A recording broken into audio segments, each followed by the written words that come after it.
রাতের ঘুম কেড়ে নিয়েছে একটা নদী। জলপাইগুড়ির ধূপগুড়ির উত্তর কাঠুলিয়া গ্রামে প্রতিটা সন্ধ্যা নামলেই আতঙ্কে কাঁপছেন হাজার হাজার মানুষ। কারণ গিলান্ডি নদী।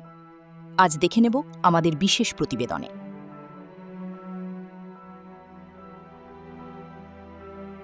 চোখের সামনে ভেঙে পড়ছে ভিটে মাটি, চাষের জমি, স্বপ্ন, জীবিকা সব যেন গ্রাস করে নিচ্ছে খরস্রোতা গিলান্ডি নদী।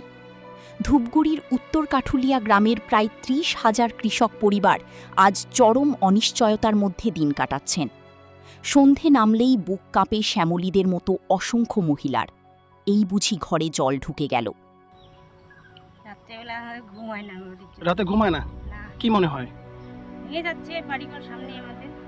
মানে বৃষ্টিতেই ভাঙতেছে নাকি? ইতিমধ্যেই প্রায় ৪০ বিঘা জমি তলিয়ে গেছে নদীগর্ভে। বামফ্রন্ট আমলে তৈরি সেচ ব্যবস্থা, যা ছিল এই গ্রামের কৃষকদের একমাত্র ভরসা, প্রায় ৪০০ একর জমি সমেত তাও আজ জলের তলায়। যেটুকু অবশিষ্ট ছিল সেটুকুও এখন নদীগর্ভে বিলীন হওয়ার অপেক্ষায়। স্থায়ী বাঁধ নির্মাণের প্রতিশ্রুতি বহুবার দিয়েছিলেন তৎকালীন বিধায়ক মিতালি রায়, কিন্তু সময় বদলেছে, দলও বদলেছেন তিনি। তবে অভিযোগ, তিনি ভুলে গেছেন তার প্রতিশ্রুতির কথা।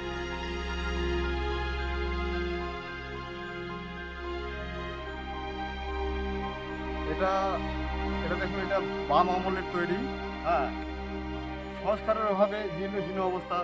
সামনে থেকে এমনভাবে ভাঙতেছে গিলান্ডি নদী, কিন্তু প্রতিশ্রুতির বন্যা।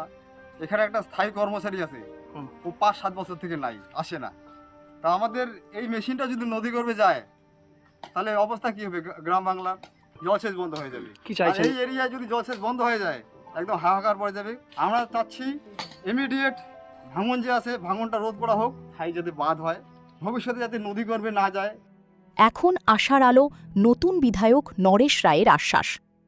ঘটনাস্থল পরিদর্শন করে সেচ দপ্তরের ইঞ্জিনিয়ার পাঠানোর কথা জানিয়েছেন তিনি।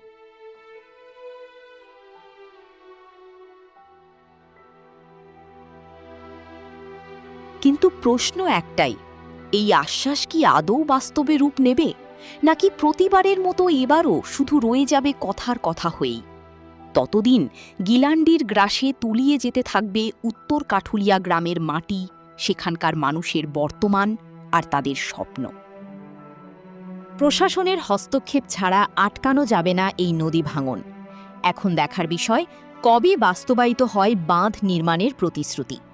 ততদিন মনে সর্বক্ষণের ভয় আর চোখে এক অনিশ্চিত ভবিষ্যতের ছায়া নিয়ে বেঁচে থাকতে হবে এই সব বিপন্ন মানুষদের।